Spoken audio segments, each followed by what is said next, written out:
하나님 말씀 보시겠습니다. 하나님 말씀은 사도행전 5장 1절부터 11절까지 말씀입니다. 신약성경 193페이지.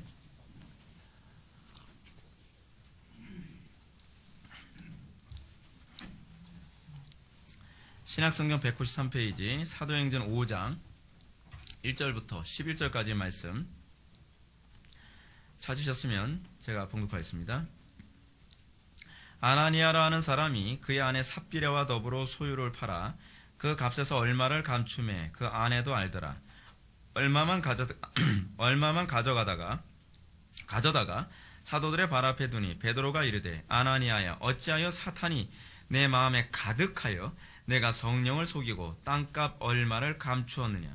땅이 그대로 있을 때에는 내 땅이 아니며 판 후에도 내 마음대로 할 수가 없더냐. 어찌하여 이 일을 내 마음에 두었느냐. 사람에게 거짓말한 것이 아니요 하나님께로다. 아나니아가 이 말을 듣고 엎드려져 혼이 떠나니 이 일을 듣는 사람이 다 크게 두려워하더라. 젊은 사람들이 일어나 시신을 싸서 메고 나가 장사하니라. 3시간쯤 지나 그의 아내가 그 일어난 일을 알지 못하고 들어오니 베드로가 이르되 그 땅 판값이 이것뿐이냐 내게 말하라 하니 이르되 예 이것뿐이라 하더라. 베드로가 이르되 너희가 어찌 함께 꾀하여 주의 영을 시험하려 하느냐. 보라 내 남편을 장사하고 오는 사람들의 발이 문 앞에 이르렀으니 또 너를 메어 나가리라 하니 곧 그가 베드로의 발 앞에 엎드려져 혼이 떠나는지라. 젊은 사람들이 들어와 죽은 것을 보고 메어다가 그의 남편에게 장사하니 온 교회와 이 일을 듣는 사람들이 다 크게 두려워하니라. 아멘. 이 시간은 사도행전 32번째 강의가 되겠습니다. 아나니아와 삽비라의 죄라는 제목으로 하나님 말씀 증거하도록 했습니다. 아나니아와 삽비라의 죄. 지난 시간에 우리가 살펴보았던 것처럼 오순절날 성령 강림으로 세례를 받은 사도들과 제자들은 그 성령의 부어주심을 통하여 그리스도와 연합하였습니다. 근데 그리스도와 연합하였다라고 하는 이 말을 우리는 항상 무엇과 관련해서 이해를 해야 하냐 하면 그것은 우리가 예수 그리스도의 왕직과 제사장직과 선지자직에 연합되었다는 관점으로 같이 이해를 해야만 합니다. 오순절날 성령의 세례가 임함으로 말미암아 이 오순절 이후에 성령으로 거듭난 모든 사람들은 예수 그리스도의 왕직과 제사장직과 선지자직에 참여하게 된 것입니다. 이 직분은 단순히 예수님에게만 한정된 직분이 아닙니다. 이 직분은 우리에게 주어주기 위하여 예수님이 받으신 직분이기도 합니다. 예수 그리스도를 구주로 영접한 모든 사람들은 그래서 한 성령으로 세례를 받아 왕이 되고 제사장이 되고 선지자의 직분을 수행하게 되는 것입니다. 예수님은 그 메시아직을 교회를 통하여서 수행합니다.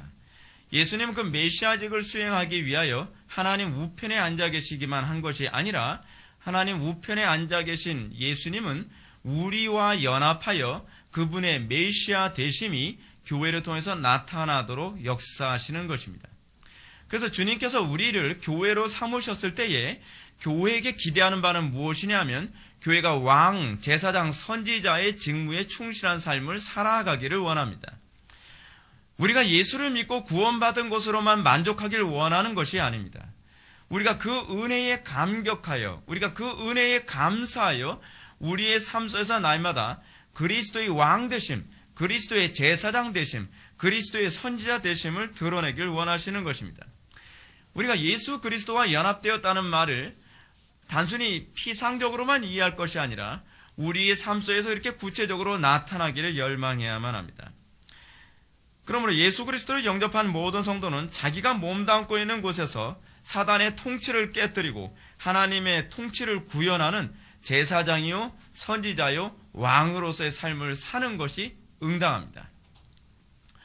오늘날 지금 한국교회에 나타나고 있는 가장 심각한 문제는 무엇이냐 하면 예수를 믿는다는 사람들은 많은데 그 예수를 믿는다는 사람들의 삶의 영역에서 왕이나 제사장이나 선지자의 직분처럼 이걸 우리는 다른 말로 빛의 역할, 소금의 역할이라고도 또한 표현할 수 있죠.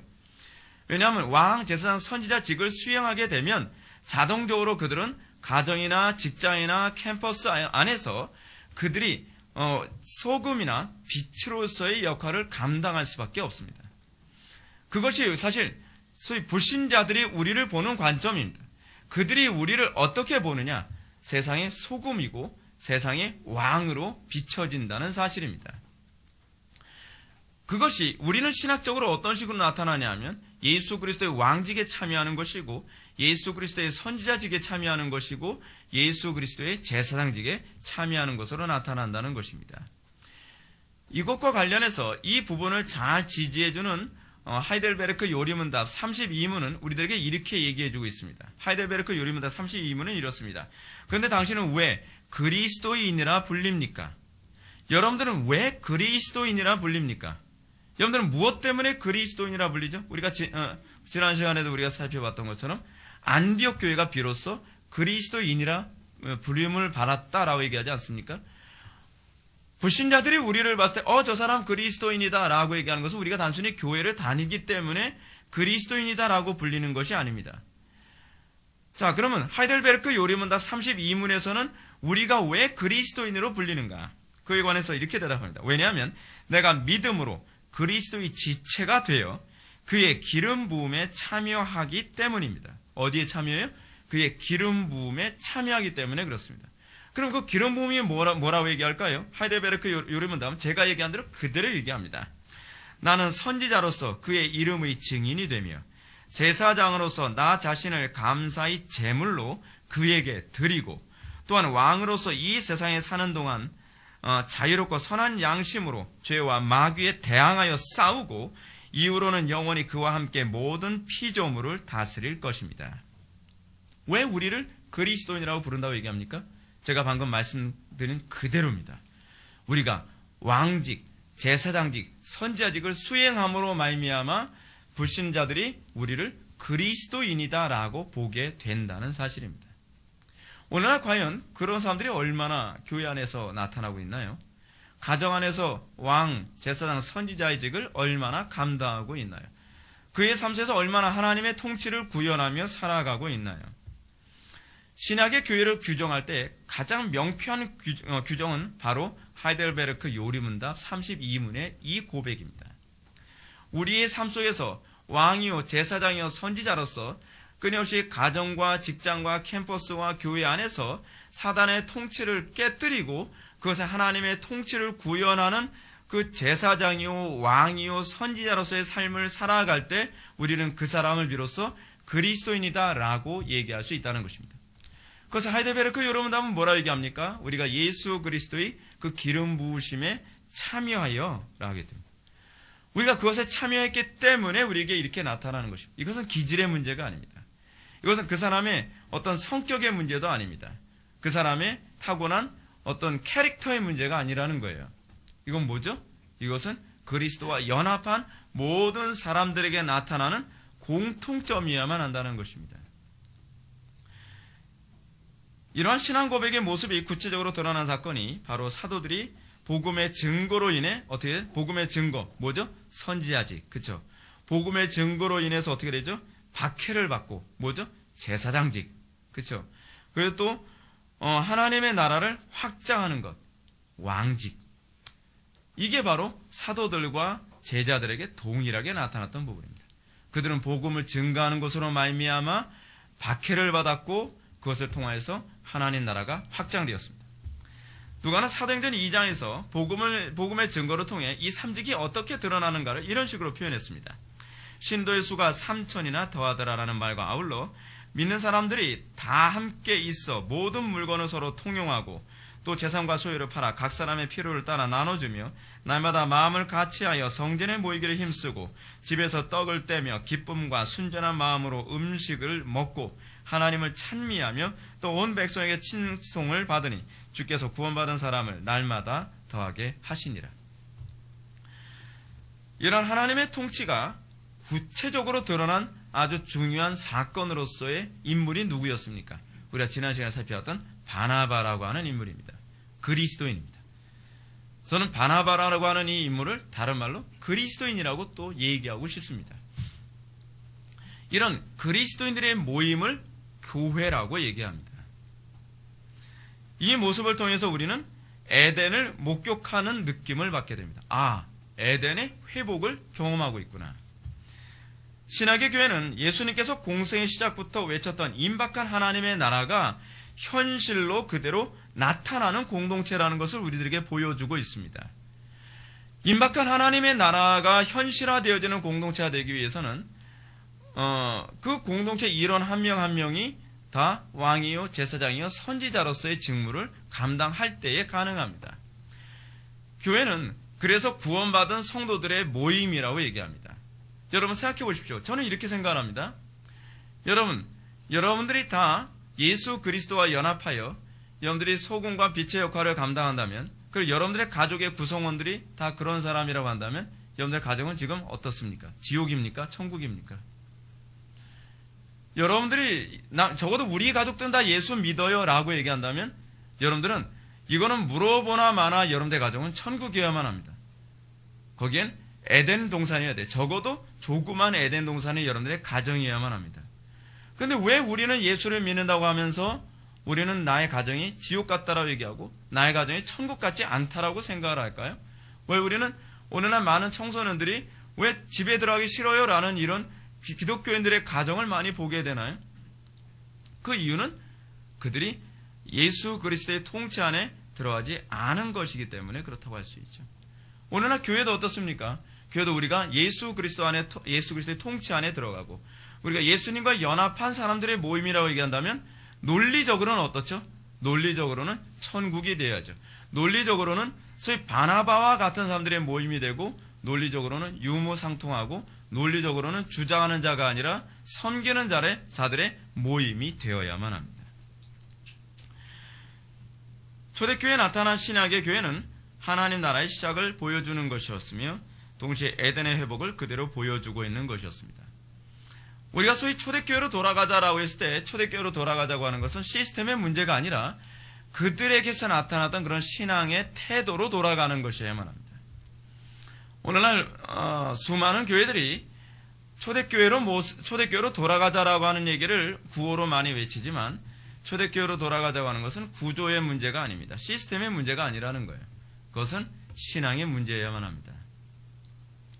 그런데 여러분, 에덴의 회복으로서의 어떤 그 초대교회의 모습을 우리는 지난 시간까지 살펴봤습니다. 그리고 그 대표의 인물로서 우리는 바나바라고 하는 인물도 우리는 살펴보았습니다.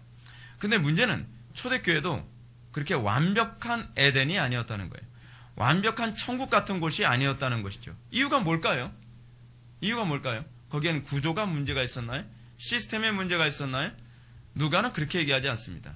구성원의 문제를 지금 두고 있습니다. 에덴의 시작은 구성원들의 변화로 인해서 에덴의 회복이 시작됐다고 지금 누가가 얘기한다면, 에덴의 회복이 깨어진 또는 마치 에덴 동산과 같았던 그 초대교회 공동체가 지금 그 낙원의 모습이 깨어지게 된 원인, 그 불안정한 에덴 같은, 불안정한 하나님의 나라와 같은 그 모습이 되어진 이유를 특정한 어떤 사람과 관련해서 얘기하고 있습니다. 최초의 낙원이었던 에덴 동산에는 어떤 현상 때문에 낙원이 깨졌죠? 첫사람 아담과 하와가 뱀의 미혹을 받음으로, 그렇죠? 그러면서 에덴의 낙원됨이 깨졌습니다. 그거는 구조의 문제가 아니었습니다. 아담과 하와가 뱀의 미혹을 받았을 때도 여전히 에덴은 풍요로웠습니다. 여전히 에덴은 아름다웠습니다. 환경은 달라진 게 아무것도 없습니다. 유물론자들이 말하는 것처럼 환경이 달라져서 그 사람의 어떤 관념이 달라진 것이 아니었습니다. 문제는 아담과 하와가 하나님과의 관계가 깨어짐으로 말미암아 에덴이 지옥이 되어버렸다는 사실입니다. 그런데 이런 동일한 사건이 지금 초대교회 안에서 또 재현되고 있다는 것을 우리들에게 누가는 얘기해주고자 합니다. 그것이 바로 아나니아와 삽비라 사건입니다. 1절과 2절 말씀을 다 같이 읽겠습니다. 1절과 2절 다 같이 시작.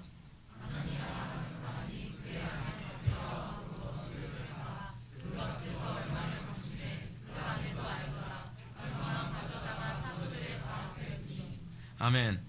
지난 시간에 살펴봤던 것처럼 우리는 성령으로 충만했던 초대교회 안에서는 자발적인 희생과 헌신이 있었습니다. 그것이 바로 하나님 나라의 특징입니다.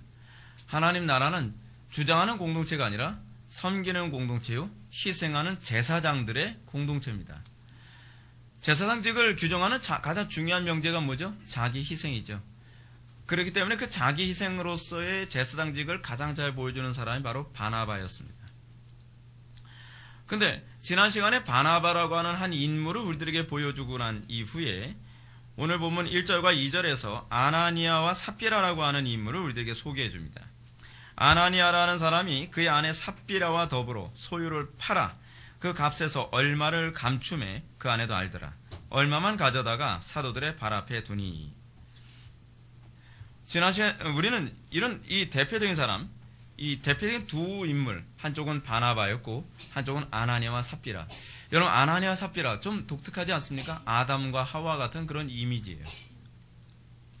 그래서 F.F. 브루스도 뭐라고 얘기하냐면, 왜 이 사건이 벌어지게 됐는가라고 했을 때 사건이 벌어지게 되는 데에 아무래도 삽비라의 역할이 있지 않았겠느냐라고 그렇게 바라보기도 합니다. 물론 그것은 F.F. 브루스의 추론일 뿐입니다. 이 아나니아와 삽비라 문제를 통해서 지금 누가는 지금 에덴 동산의 사건을 우리에게 떠올리도록 만들고 있습니다. 여러분, 저는요, 여러분들에게 이런 말씀을 드리고 싶습니다. 부부가 하나님을 경외하고 선한 일에 한 마음 한 뜻이 되는 것이 정말 최고의 보인 것을 믿으시기 바랍니다. 에덴 동산에서 아담과 하와가 무너지는데 가장 심각한 문제는 무엇이냐면 부부가 악한 일에 한 마음 한 뜻이 되었다는 사실입니다. 누군가는 저항을 했어야 되는데 저항하지 않았다는 게 문제죠. 근데 지금 아나니아와 삽비라 사건에서도 지금 문제가 무엇이냐면 남편과 아내가 악한 일에 한 마음 한 뜻이 되었다는 사실입니다.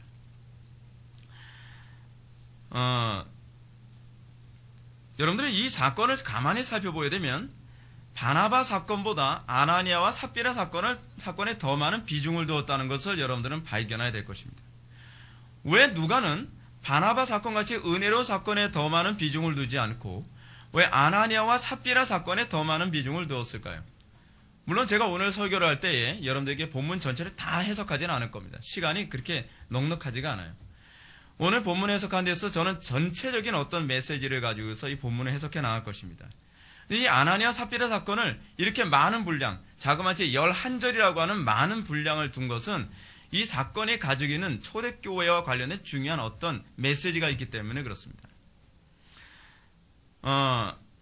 아나니아와 삽비라 사건은 이 공동체 안에서의 위선적인 헌신과 희생이 얼마나 공동체를 파괴하는데 큰 역할을 하는가를 우리들에게 전달해주기 위한 것입니다. 아마도 이 사건이 최초의 낙원이었던 에덴 동산의 사건과 매우 유사한 사건이었기 때문에 이 사건을 강조하고 있는 것으로 제가 보여집니다. 누가는 지금 에덴 동산의 원형이라고 할 수 있는 하나님 나라의 시작에도 동일한 사건이 벌어지고 있음을 우리들에게 지금 얘기해주고 있습니다. 그리고 이 사건을 언급함으로써 아담과 하와의 타락 사건은 장차 도래하게 될 하나님 나라 건설의 그림자임을 수신자들에게 잘 설명해주고 있죠. 여러분, 흥미로운 게 뭔지 아십니까? 아담과 하와의 타락은 뭐예요? 에덴 동산의 시초에 일어나는 것이고 에덴 동산이 그렇게 파괴되었다는 것을 우리에게 얘기해 준다면 아나니아와 삽비라 사건은 하나님 나라 공동체가 이제 시작되어지는데 그 시작 가운데에 어떻게 하나님 나라 공동체 안에 또 사단이 끼어들어서 하나님 나라 공동체를 파괴하는데 일조하고 있는가를 우리들에게 그대로 얘기해 주고 있습니다. 여러분, 흥미로운 사건은 이것이 지연한 얘기가 아니라는 차원에서 우리에게 더 충격을 주고 있는 거예요. 에덴 동산 사건도 역사 안에서 일어났던 사건인데 그것과 관련해서 이 아나니아와 삽비라 사건도 역사 안에서 동일하게 일어난 사건이라고 하는 것은 우리에게 주는 충격이 굉장히 대단하지 않습니까? 이건 뭘 얘기하는 거죠? 이것은 항상 하나님 나라가 시작될 때에 사단이 주는 도전의 가장 전형적인 부분이 무엇인지를 우리들에게 던지고 있는 것이기도 합니다. 하나님 나라가 건설된다고 해서 사단이 그냥 넋놓고 있지는 않습니다. 사단이 옆에서 한숨만 쉬고 있지 않는다는 거예요. 사단이 옆에서 박수만 치고 있지 않습니다. 여러분들 가정도 동일합니다. 여러분들 가정이 여러분들의 복음을 듣고 이제 하나님 나라가 시작되는 것 같고 우리 가정이 정말 복된 가정이 되기 시작하는 것 같다라고 여러분들 생각하십니까? 그러면 경계하십시오. 아나니아와 삽비라 사건 같은 일이 벌어지지 않는다고 보장 못합니다. 아담과 하와와 같은 사건이 벌어지지 않는다고 보장 못한다는 거예요. 하나님 나라 건설이 시작되면 반드시 그것에 저항하는 사단의 공격도 있을 거라는 것을 누가는 우리들에게 메시지를 전달하고 있습니다. 여러분, 우리가 이 사건을 가만히 잘 보십시오. 시간상으로 봤을 때는 에덴 동산 사건이 먼저입니까? 아니면 아나니아와 삽비라 사건이 먼저입니까? 에덴 동산 사건이 먼저죠. 근데 하나님 나라 안에서의 카이로스라는 게 무슨 얘기냐면 논리적인 시간의 흐름을 얘기하는 거예요. 하나님 나라 안에서의 카이로스는 사실은 아나니아와 삽비라 사건이 이게 본질이고요. 그리고 에덴 동산 사건은 그림자예요. 그러니까 하나님의 관념에서는 뭐가 먼저예요? 아나니아와 삽비라 사건이 먼저일 수 있다는 거예요. 그러니까 우리가 이 관점에서 봤을 때 하나님은 이 여러 가지 예표적 그림자적 사건을 통해서 우리들에게 계속 경고하시고 있는 것이고, 근데 아나니아와 삽비라는 그 경고를 받아들이지 아니함으로 또다시 에덴 동산의 그 치명적인 범죄 행위를 또 시작하게 되었다는 사실입니다. 저는 그런 차원에서 하나님 나라 건설을 위한 거룩한 사역이 이루어지는 곳에 항상 이런 일이 반복될 것이라고 하는 것을 여러분들이 무장하고 깨어있기를 바랍니다.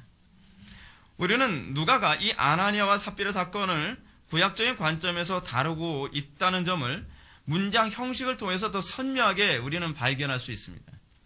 먼저 이 사건의 궁극적인 어떤 그 구약적 배경, 그러니까 구약의 어떤 이미지를 염두에 두고 누가가 기록을 했냐면 여호수아서 7장 1절입니다. 여호수아서 7장 1절을 보면 아간 사건이 나오거든요. 근데 그 아간 사건의 이미지를 염두에 두고 누가는 이 사건을 그렇게 기록을 합니다. F.F. 브루스의 지적처럼 두 경우 모두 눈속임을 한 행위 하나가 하나님의 백성의 승승장구하는 전진을 방해하고 있다는 차원에서 아나니아와 삽비라 사건과 그리고 이 여호수아 7장 1절에 나오는 이 아간 사건은 동일하다라고 얘기해주고 있습니다. 특히 이 부분을 우리들이 눈치채도록 하기 위해서 누가는 감추었더라라고 하는 이 단어를 일부러 어떤 단어를 사용하냐면 여호수아서 7장 1절에 감추었더라라고 하는 그 헬라어를 그대로 사용하고 있습니다. 그러니까 70인역이 뭡니까? 히브리어 성경을 헬라어로 번역한 게 70인역 아닙니까? 근데 70인역 번역에서 감추었더라라고 하는 그 헬라어를 의도적으로 사용해서 이 사건이 아간 사건과 어떤 동일한 관점에서 이해해야 될 사건이라고 우리들에게 메시지를 던지고 있다는 거죠. 누가는 초대교회 공동체 안에서 일어난 이 사건이 결코 단순한 사건이 아니라고 우리들에게 얘기해주고 있습니다. 여러분 어떻습니까? 여러분들 우리는 너무나 일상적으로 위선적으로 예배드리는 게 몸에 배어있다 보니까 아니 내가 헌금을 100만 원 하려고 그러다가 좀 마음이 좀 변해서 또 급한 일도 있고 그래서 내가 돈도 좀 융통을 해야 되고 그래서 내가 20만 원 빼고 80만 원 헌금했다 해서 이거 가지고 하나님이 뭐라고 하신다는 게 너무한 거 아닌가? 그거 사람이 죽기까지 해야 되는 건 너무한 거 아닌가? 우리 그렇게 생각하지 않습니까? 여러분 우리는 이 죄가 작게 보일지 모르겠는데 하나님 보시기엔 그렇지 않다는 거예요. 문제는 죄를 바라보는 관점을 자꾸 우리의 관점으로 해석하지 말라는 것이죠. 여러분 지금 아나니아하고 삽비라가 얼마를 뒤로 빼돌렸는지 모르겠습니다. 근데 얼마를 빼돌렸는지 그건 사실은 성경의 관심이 아니에요. 성경의 관심이 아니기 때문에 누가는 그 액수를 기록하지 않습니다. 근데 분명한 것은 아나니아와 삽비라가 땅을 판 그 액수를 하나님께 드릴 때에 제자들의 발 앞에 놓을 때에 이게 땅 판 액수에 근접한 액수를 내놓았을 거라는 것은 분명한 사실입니다. 여러분 그 정도면 괜찮은 거 아닙니까? 우린 그렇게 생각되지 않습니까? 여러분 어때요? 예배에 참석했으면 됐지. 지각했다고 해서 꼭 그거 가지고 문제 삼을 건 또 뭐야? 그렇잖아요? 여러분 예배에 참석했으면 됐지. 예배 시간에 또 딴 생각하고 내가 낙서 좀 하고 내가 딴짓 했다고 해서 이게 뭐가 문제가 된다고 그렇게 크게 다루나? 여러분 왜 자꾸 우리는 죄의 문제를 우리의 관점으로 해석을 하죠? 지금 누가가 우리들에게 얘기하는 것은 이 문제가 하나님과의 관계의 문제 차원에서 치명적인 문제였다는 것을 우리들에게 제시하고자 하는 겁니다. 우리는 자꾸 어떤 죄에 관한 문제를 다룰 때 그 죄가 얼마나 다른 사람을 파괴했고 얼마나 내가 주변 사람들에게 해를 끼쳤느냐에 관한 관점에서만 죄의 치명성을 우리는 염두에 두는데 그게 아니에요. 죄는 항상 하나님과의 관계 문제예요. 여러분, 우리가 구약을 한번 돌아와 볼까요? 여러분, 구약에서 에덴 동산에서 아담과 하와가 선악을 알게 하는 나무의 실과 따먹었습니다. 선악을 알게 하는 나무의 실과를 여러분 씨를 말릴 정도로 다 먹었기 때문에 아담과 하와가 에덴 동산에서 쫓겨나고 심판을 받은 건 아니에요. 하나님께서 야, 한두 개 먹었으면 내가 참겠는데 욕심도 너 과하다. 그래서는 안 돼. 넌 지옥 가야 돼. 그렇기 때문에 너는 에덴 동산에 쫓겨나야 돼. 너는 에덴 동산에는 모든 과일을 다 먹을 놈이야. 그렇기 때문에 하나님께서 아담과 하와를 심판한 게 아니거든요. 한 입을 먹었느냐, 그렇지 않으면 한 개를 먹었느냐, 10개를 먹었느냐의 문제가 아니라는 거예요. 우리는 항상 하나님과의 관계 안에서 우리가 자꾸 착각하는 것이 무엇이냐면, 내가 심하지 않았으니까 하나님께서 이 부분을 괜찮게 여길 수 있지 않겠느냐고 하는 문제를 자꾸 생각하죠. 아간의 문제로 돌아와 볼까요? 여러분, 아간 사건은 어떤 사건입니까? 아간 사건을 잘 모르는 분들을 위해서 다시 한번 얘기합시다. 아간 사건도 사실은 에덴 동산 사건이라든지 초대교회 사건과 아주 동일한 일치점이 있습니다. 뭐냐면 이스라엘 백성들이 광야 생활을 마치고 비로소 하나님 나라의 그림자가 되는 가나안 땅에 드디어 입성하기 시작한 사건이에요. 가나안 땅에 입성해서 여러분 첫 번째 전쟁이 무엇이었죠? 여리고성 전투였습니다. 사실은 베드로와 관련해서 베드로가 복음을 전함으로 5,000명이 회개하고 또 3,000명이 회개한 사건은 거의 여리고성이 무너진 사건과 진비합니다. 굉장히 일치성이 있죠. 근데 여호수아가 이스라엘 백성들을 데리고서 가나안 땅에 진군하여 자그마치 그 당시 가장 견고한 성이라고 하는 여리고성을 무너뜨렸습니다. 그리고 나서 하나님께서 뭐라 하셨죠? 여리고성에는 어떤 물건도 절대로 손대지 마라. 이 재물은 다 뭐예요? 하나님께 바쳐진 재물이다라고 얘기했어요.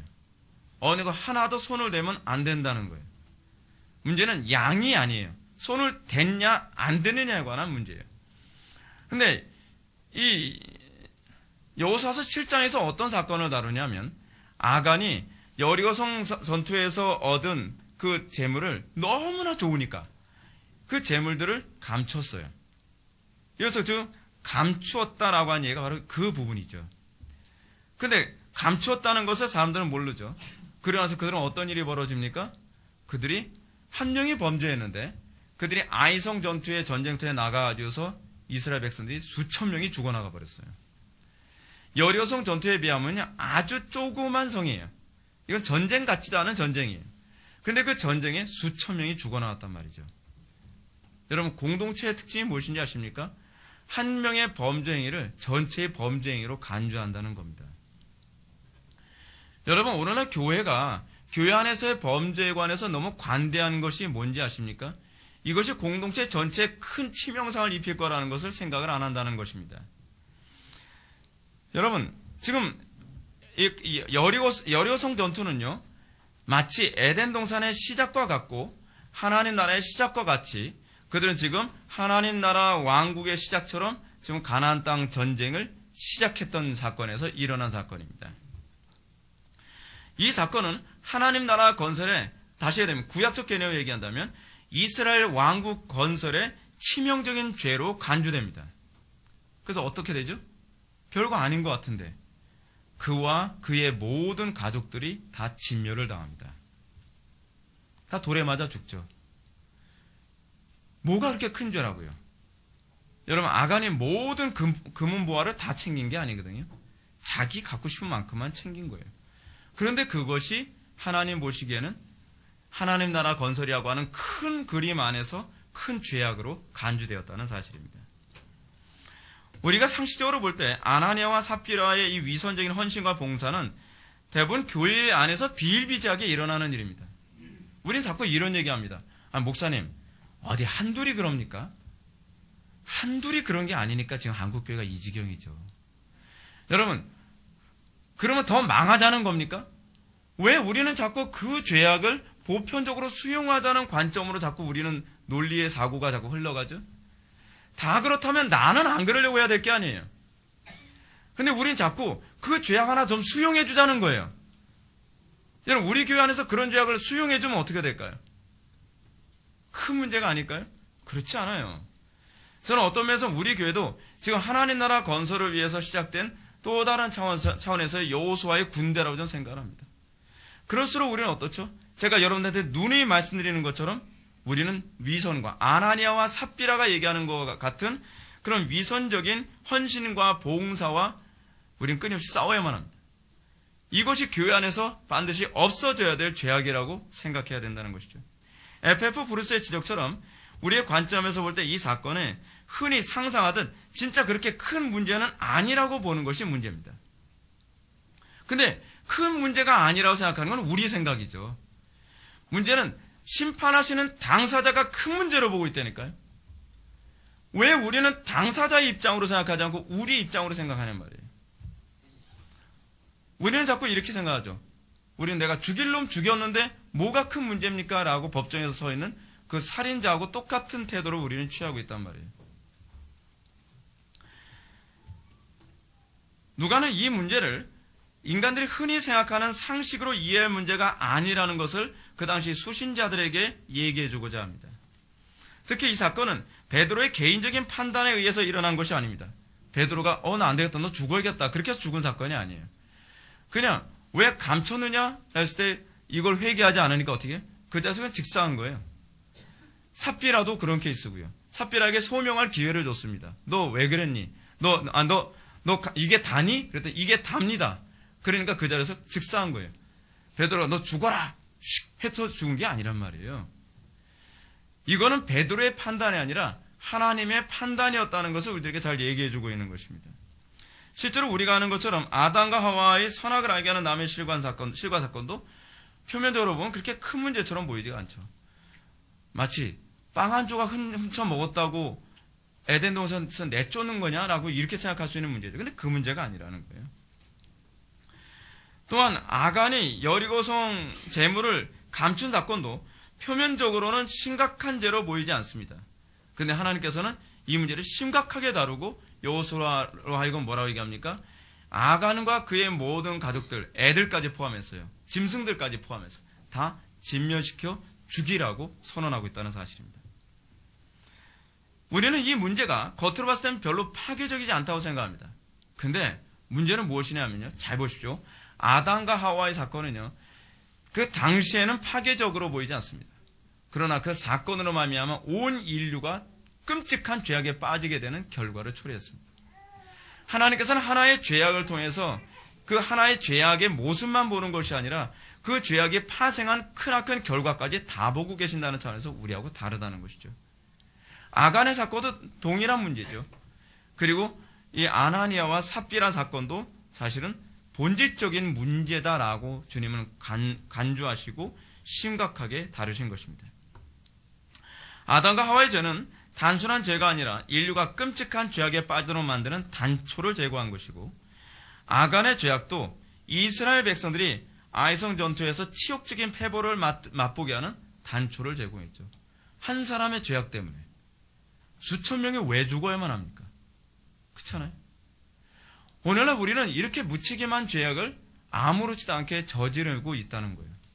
그러면서 우리는 끊임없이 수많은 희생의 연속을 바라보며 나에겐 책임이 없다라고 생각을 한다는 것이죠. 마찬가지로 아나니아와 삽비라의 죄악은 표면적으로 볼 때 별로 파괴적이지 않은 것처럼 보이지만 사실은 교회가 항상 무너지는 근원이 이것이라고 지금 누가는 얘기해주고자 하는 것입니다.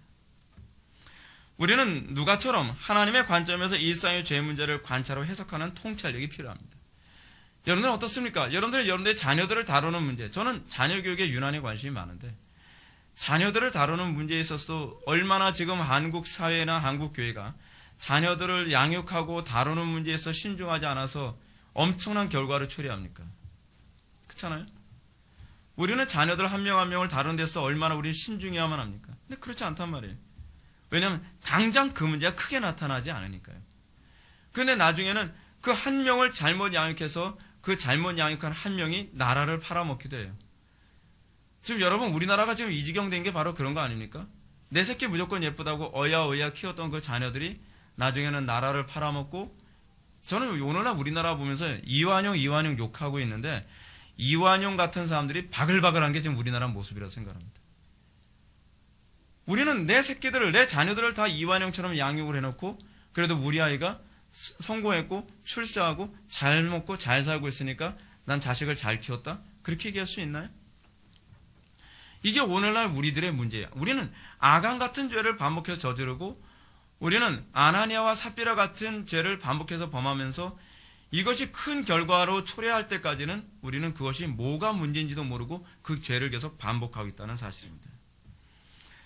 실제로 우리는 예수님의 가르침 가운데 제자들에게 가장 자주 경고했던 것이 무엇인지 기억하셔야만 합니다.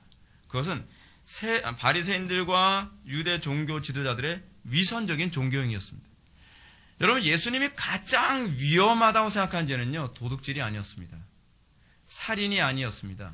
간음이 아니었습니다. 뭔지 아십니까? 위선적인 신앙생활이었습니다. 그래서 예수님이 제자들에게 뭐라고 말씀하십니까? 삼가, 바리새인과 사두개인들의 누룩을 주의하라. 이 누룩이 뭡니까? 위선적인 종교행위죠. 여러분, 위선적인 종교행위를 하는 사람은요, 회심률이 현저하게 떨어집니다. 왠지 아십니까?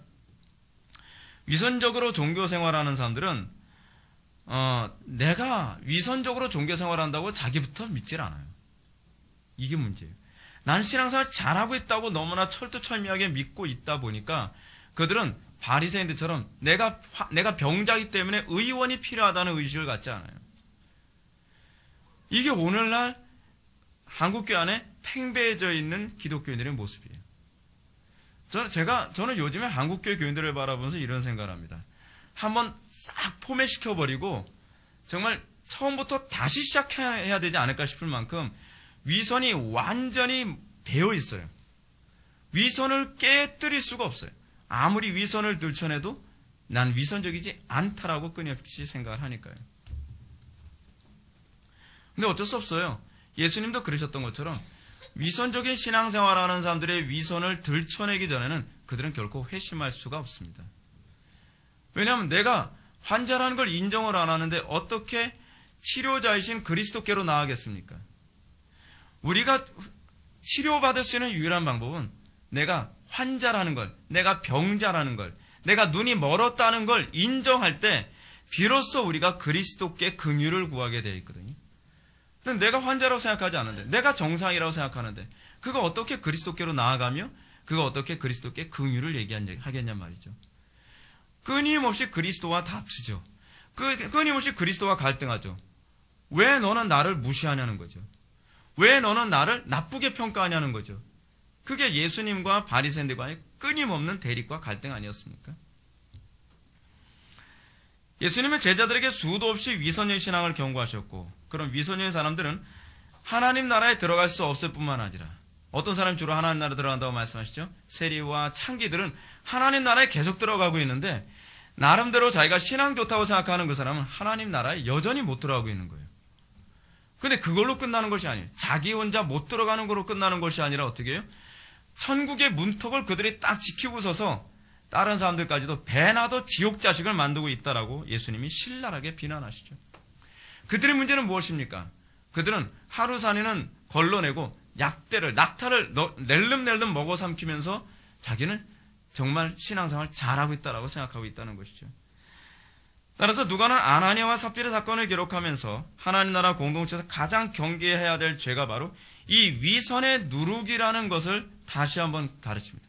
이것은 예수님의 가르침을 다시 강조하고 있는 것이기도 해요. 그럼 하나님께서는 무엇 때문에 이런 위선적인 헌신과 희생을 미워하시는 걸까요? 우리가 생각할 때 위선적인 헌신과 희생이라도 여러분 하나님 나라에 어느 정도 도움되지 않습니까? 아나니아와 삽비라가 여러분 헌금을 안 하는 것보단 낫잖아요. 여러분 헌금을 했으니까 그거로 구제도 할 수 있고, 헌금을 했으니까 그거 가지고 선교도 할 수 있고, 헌금을 했으니까 그거 가지고서 그나마 좀 유익도 될 수 있지 않겠습니까? 근데 여러분 하나님의 관점에서는 그게 아무 의미가 없어요. 여러분 하나님께서는 짐승의 피를 원하시는 분이 아니시다라고 말씀하시죠. 하나님께서 우리들에게 헌금을 요구하시고, 하나님께서 우리에게 헌신을 요구하시고, 하나님께서 여러분들에게 이 예배당에 와서 예배에 참석하기 원하시는 것은 그거를 받기 위해서가 아니에요. 여러분들이 예배당에 왔냐 왔지 않았냐 하나님께서 출석표 가지고서 출석부 가지고 출석 체크하고 계신 분이 아니에요. 하나님께서 원하시는 것은 예배당에 참석했냐 안 했냐가 아니라 예배당에 참석한 여러분들의 마음입니다. 하나님께서 원하시는 건 상한 심령이에요. 상한 심령이라는 게 무슨 얘기입니까? 그리스도 외에는 나는 소망 두지 않겠습니다라고 하는 그 간절함과 가난함이죠. 하나님께서 원하시는 건 그건데 우리는 소위 자꾸 행위 공로가 우리의 몸에 배어 있어서 그래서 저는 예배 참석했잖아요. 그래서 저는 헌금했잖아요. 아나니아 삽비라도 그렇게 얘기했죠. 아니 안 한 사람보다 낫잖아요. 아니 땅을 팔지도 않고 집도 팔지도 않고 그 헌금도 안 한 사람이 있는데 나는 그나마 집 팔아서 조금 뒤로 챙기고 다시 그 나머지 하나님께 드렸는데 뭐가 문제냐고 우리는 생각할 수 있지 않겠습니까? 하나님께서는요, 너는 얼마를 헌금했냐에 너는 관심을 갖고 있는데 너 하나님 잘못 봤다라는 거예요. 하나님의 관심은 네 마음이 어디 있느냐에 관한 문제에 대해서 질문을 던지고 있는 거예요. 여러분, 아나니아와 삽비라의 문제에서 가장 치명적인 문제가 무엇인지를 우리는 베드로의 책망을 통해서 우리는 잘 알 수 있습니다. 여러분 3절과 오늘 보면 3절과 9절의 말씀에 보면 베드로가 아나니아하고 삽비라에게 개별적으로 책망할 때에 꼭 나오는 얘기가 있습니다. 뭐냐면 그들의 위선적인 헌신과 희생에 대해서 성령을 속이는 것이고 주의 영을 시험하려는 것으로 간주되고 있다는 사실입니다. 어찌 피조물이 하나님을 시험하고 하나님을 속이려 한다는 것입니까? 큰 죄가 아닐 수가 없죠. 근데 우리는 이것이 큰 죄라고 생각을 안 하고 있다는 것이 문제입니다. 하나님 속이는 것을 아무렇지도 않게 생각하고 있다는 것이죠. 위선적인 헌신과 희생의 가장 심각한 문제는 은혜를 주시는 주체이신 성령님을 속이는 치명적인 죄다라고 얘기하는 거예요. 은혜를 누가 주시죠? 성령님이 주시지 않습니까? 근데 왜 우리는 은혜를 받기 원한다고 얘기하면서 왜 끊임없이 우리는 성령님을 속이고 있냐는 거예요. 위선이 그거예요. 예배를 잘 드리는 척, 기도를 많이 하는 척, 기도를 남들보다 잘하는 척. 근데 여러분 그거는 목사를 속이는 것이 아니라 하나님을 속이고 있는 문제라는 거예요. 자꾸 사람 눈치 보고 있는 문제가 내가 사람을 속이는 것처럼 보이는데 그 문제가 아니라는 거죠. 하나님은 이 문제를, 오늘 본문은 누가는 뭐라 하냐, 이게 바로 하나님을 속이는 것이고 하나님을 시험하는 거는 주 너의 하나님을 시험하지 말라. 이것과 맞물리는 것이 뭡니까? 이거 성령 해방자하고도 같이 관련해서 가고 있는 부분인 것이죠. 그렇기 때문에 위선적인 헌신과 희생의 심각성을 바울은 경건의 모양은 있으나 경건의 능력을 부인하는 자들로 규정하고 그들로부터 돌아서라라고 얘기합니다. 그들에게 전도하라 그런 얘기를 안 해요. 사도 바울은요. 그들에서 돌아서라. 왜요? 그들의 누룩에 오염될까 봐요. 근데 그 누룩을 가장 먼저 오염시킨 사람이 누구냐면 자녀들이라는 거예요. 자녀들을 배나 지옥 자식으로 만드는 사람들이 부모들입니다. 그렇기 때문에 저는 끊임없이 여러분들한테 말씀드리는 게 여러분들의 자녀들이 정말 신앙생활 잘하길 바란다고 한다면 좋은 교회를 찾기보다는 좋은 부모가 되는데 우선순위를 가지십시오. 좋은 부모가 되는데 여러분들이 헌신되지 않는다고 한다면 좋은 교회를 찾아도 그 자녀의 이 위선됨은 고쳐지질 않습니다. 이런 사람들은 선지자 이사야의 예언처럼 이 백성을 입으로는 나를 가까이 하며 입술로는 나를 존경하나 그 마음은 내게서 멀리 떠났나니 그들이 나를 경외함은 사람의 계명으로 가르침을 받았을 뿐이니라 라고 얘기하고 있는 거예요. 입술로야 하나님 존경한다고 얘기하죠. 입술로야 하나님 경외한다고 얘기하죠. 입술로야 하나님을 찬양한다고 얘기하죠. 근데 마음에서는 떠났다는 게 문제예요. 이렇게 진정성 없이 성령님을 속이는 신앙생활은 구약과 신약에서 예외 없이 하나님의 진노의 대상으로 간주되었습니다. 구약시대에서 하나님이 진노했던 것이 무엇입니까? 하나님께 제사를 드리러 온다고 하면서 그들은 눈먼 것, 병든 것, 저는 것으로 하나님께 제사한다는 거예요. 누가 성전의 문을 닫을 자가 있었으면 좋겠다. 하나님이 괴로워서 견딜 수 없다는 거예요. 그 눈먼 것, 병든 것, 저는 것으로 하나님께 제사하는 그것을 다른 말로 뭐라 얘기해? 입술로는 나를 존경하는 마음에서 내게 떠난 거죠. 그것 때문에 하나님께서 이스라엘로부터 임재가 떠났다는 것을 기억하지 못하고 그것이 또다시 계속적으로 역사 안에서 반복하고 있다는 것이죠. 그럼 왜 이런 위선적인 헌신과 희생이 하나님의 진노를 사는 주된 원인이 되는가? 그 이유는 한 마음에 두 주인을 섬기는 영적 간음의 형태이기 때문에 그렇습니다. 여러분, 한번 생각해 보십시오. 뭐 뻔뻔하게 그 짓 하라는 건 아니지만 어떤 남편이 있습니다. 또는 어떤 여자가 있다고 칩시다. 뭐 구약에서는 교회를 여자라고 주로 이제 표현하니까 어떤 여자가 있다고 칩시다. 근데 딴 남자하고 계속 노란하고 있어요. 노란하고 있는데 집에 들어와서는 마치 그런 일이 없었던 것처럼 남편에게 뭐 립 서비스 잘하고 뭐 선물도 주고 생일도 차려주고 굉장히 잘해요. 근데 남편은 그 사실을 알고 있어요. 그럼 어떨까요? 속된 말로 죽이고 싶겠죠. 어떻게 저렇게 가증될 수 있을까? 근데 그것이 하나님께서 우리를 보는 관점이라는 거예요. 그래서 하나님께서는 교회의 그런 모습을 영적 간음이라고 표현해요. 마음속에 두 주인을 섬기는 거예요. 배우자 몰래 간음을 하면서 겉으로는 배우자를 사랑하는 것처럼 계속 속이고 있다는 거예요. 이런 행위는 하나님을 기만하는 행위일 뿐만 아니라 하나님을 모독하는 행위이죠. 근데 그것이 오늘날 한국교회 안에서 비일비재하게 아무렇지도 않게 벌어지고 있고 아무렇지도 않게 벌어지기 때문에 다 그러는데 우리가 좀 그런다 뭐가 문제냐라고 우리는 너무나 쉽게 이걸 요구하고 있다는 겁니다. 여러분 입장을 바꿔놓고 생각해 보십시오. 그런데 배우자가 그런다고 한다면 여러분들 참을 수 있겠습니까? 여러분들 얼마나 참을 수 있겠습니까? 하나님께서 저는 이 나라를 굉장히 오래 참아주고 계신다고 저는 생각을 합니다. 여러분 우리는 하나님의 인내를 묵상할 때 우리는 그 인내가 가히 정말 기적적일 정도로 하나님의 인내는 놀랍다라고 생각할 수 있습니다. 근데 우리는 그 죄악을 아무렇지도 않게 여전히 반복하며 저지르고 있고 그 죄악에 관해서 여전히 변화하려 드는 것이 우리의 모습이라는 것입니다. 그러므로 이런 사람들은 자신이 나름대로 하나님을 섬기고 희생하고 한다고 하지만 경건의 능력이 나타나지 않습니다. 여러분 생각해 보십시오. 경건의 능력이라고 하는 것은 어떤 식으로 표현할 수 있을까요? 안 보이는 데서 딴 남자와 간음하는 이 여자가 정말 사랑하지도 않으면서 사랑하는 척하는 그 남편에게 사랑의 그 열매가 제대로 나타날 수 있을까요? 그럴 수 없죠. 진짜 힘들 때 그렇게 할 수 있나요? 우리 교회에 며칠 전에 노숙자가 한 명이 왔었습니다. 노숙자가 왔는데 그분이 너무 배고파서 왔다 그래서 제가 가지고 있는 라면을 다 이렇게 줬는데 제가 이제 우유도 데워서 좀 드리고 그리고 빵도 제가 좀 드리고 그러면서 같이 식사하면서 얘기를 나누니까 그분이 속 얘기를 하더라고요. 무슨 얘기를 하냐면 목사님 이럴 수 있습니까? 라고요. 왜요? 그랬더니 제가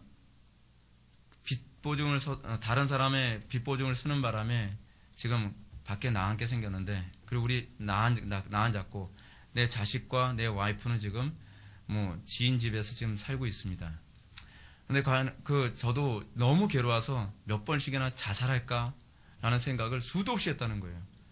그래도 내가 가장이기 때문에 내가 내 자식과 내 아내를 내가 보살피고 지켜야 되기 때문에 전화를 했대요. 어떻게 지내? 난 잘 지내고 있어. 걱정 안 해도 돼. 그랬더니 그 여자가 하는 얘기가 그런 얘기 하더라는 거예요. 왜 전화했어? 잘 지내면 전화하지 말지. 왜 전화했어? 그 전화를 끊더라는 거예요. 그래서 이분이 하신 얘기가 목사님 이게 부부입니까? 힘들 때 오히려 정말 평소에 부부싸움하고 그러더라도 이런 상황 되면 뭐 어떻게 해야 되죠? 여보 당신이 비록 실수한 건 사실이지만 다시 해봅시다. 용기 내세요. 돌아오세요. 부부가 그런 거 아니에요? 서로 섬깁시다. 그래야 되는데 나가 죽으라는 식으로 오히려 매정하게 전화를 받더라는 거죠. 여러분 사랑은 그때 열매가 나타나는 거거든요. 진짜 사랑한다면 그렇게 할 수가 없는 거잖아요. 오늘날 우리에게 나타나는 문제가 그거 아닙니까? 오늘날 우리는요 마치 한쪽으로 다른 애인을 두고 살아가고 있어요. 애인을 두고 있다는 것은 진짜 마음은 그쪽에 있다는 얘기죠. 그러니까 정작 하나님 나라의 위험이 있어도 내가 거기에 희생하려 들지 않아요. 하나님의 영광이 짓밟혀 있어도 자기는 거기에 헌신과 희생하려 들지 않아요. 그냥 사랑하는 척만 하는 것 뿐이에요. 하나님의 영광에서 내가 뭘 적절한 상황에서 희생하거나 그러지 않는다는 거죠. 하나님께서 그것 때문에 우리에게 보여주는 사건이 있죠.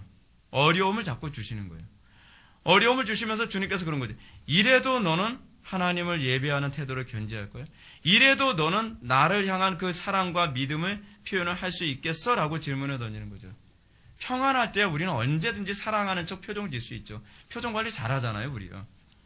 근데 우리는 나한테 손해가 될 때, 나한테 어려움이 왔을 때, 또 내가 감정 상했을 때, 내가 억울할 때, 내가 괴로울 때, 우리는 어디 찾아가죠? 여러분들이 사랑하는 그 우상에게 간음하러 달려가죠. 오늘날 한국교회 안에 나타나고 있는 모습이 그거예요. 우리는 고난의 때에 우리가 정말 하나님 앞에서 그 순결을 더 지키려고 하는가? 고난의 때에 하나님의 이름이 모독받고 있다고 생각되고 있는 그 때에 우리가 더 하나님의 이름을 위해서 내가 뭔가 희생할 것인가를 고민하냔 말이에요. 안 그러죠? 우리는 편안할 때는 항상 그런 얘기 잘하잖아요.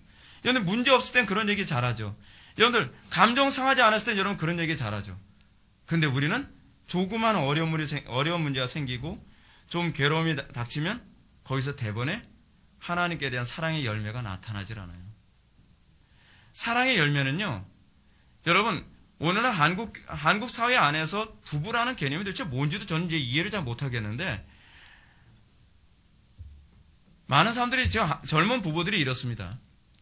행복할 때는 뭐 맨날 다이아몬드 반지 사주고, 그리고 뭐 생일 뭐 차려주고, 그리고 좋은 집 사고, 해외 여행 다니고, 그럴 때는 부부관계 너무 좋은 것 같아요.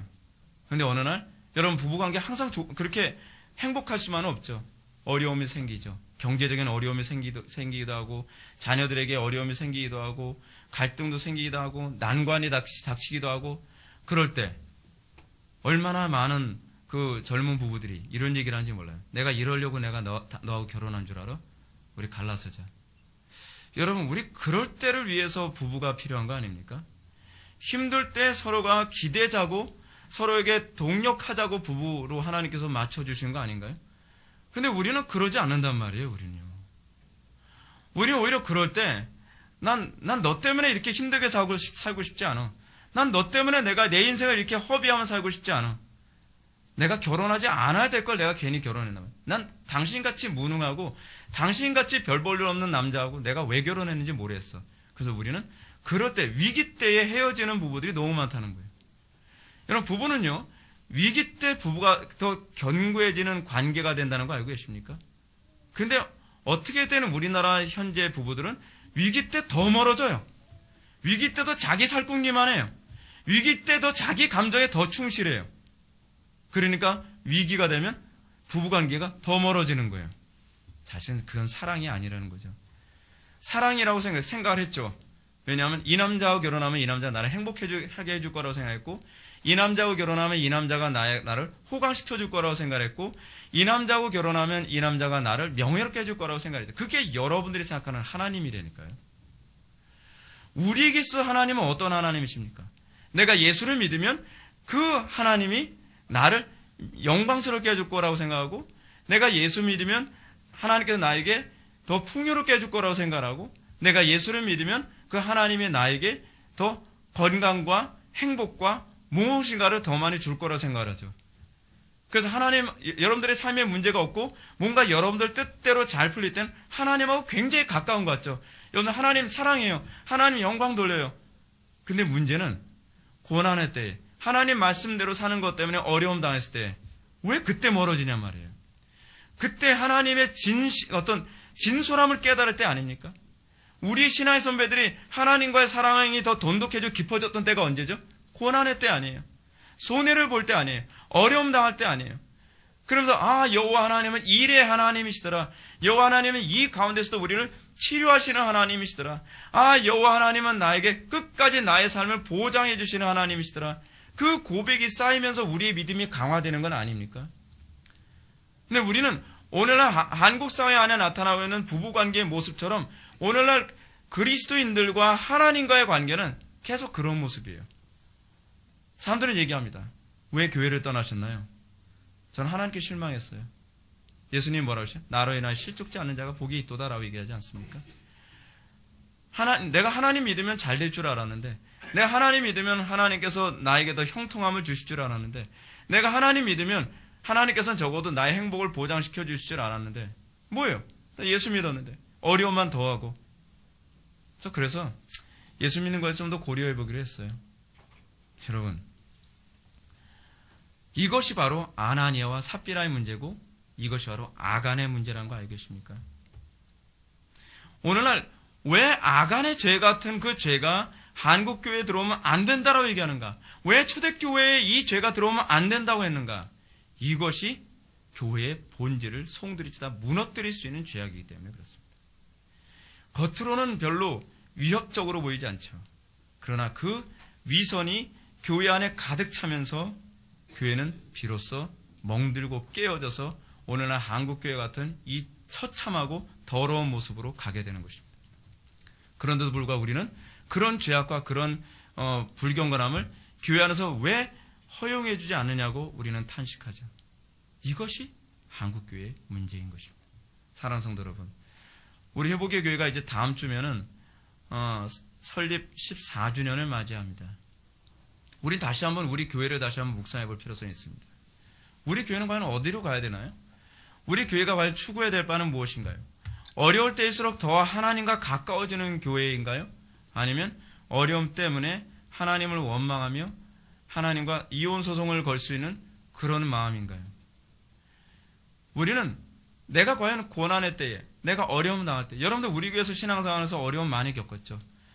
여러분들 많은 어려움을 겪었을 겁니다. 여러분들 생각지 못했던 어려움들이 끊임없이 여러분들에게 왔었을 거예요. 하나님이 주신 것이죠.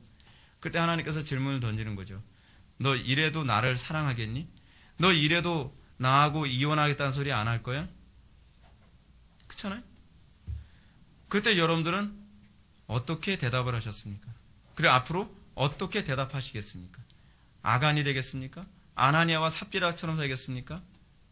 아니면 우리가 죽기까지 따르오리라고 우리의 찬송가 가사처럼 우리가 고백할 수 있을까요?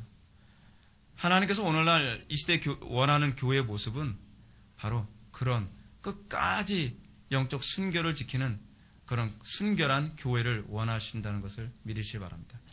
다 같이 기도하셨습니다. 사랑이 많으신 하나님 아버지, 우리가 오늘 이 시간 아나니아와 삽비라 사건을 통하여서 하나님께서 원하시는 참된 교회의 모습이 무엇인지를 다시 한번 뒤돌아보게 됩니다. 아버지 하나님, 우리의 마음속에 정말 하나님만을 끝까지 따르며 하나님 앞에서 우리의 영적 순결을 지키고 고난의 때에 더 주님을 신뢰함을 보일 수 있는 그 믿음을 품도록 허락하여 주옵소서. 우리 힘으로 안 됩니다. 우리에게 더 큰 은혜를 베풀어 주시고, 그래서 우리 회복의 교회가 날이 갈수록 더욱더 거룩함과 순결함으로 무장하는 그런 교회가 되도록 복을 내려 주옵소서. 예수님의 거룩하신 이름으로 기도드립니다. 아멘.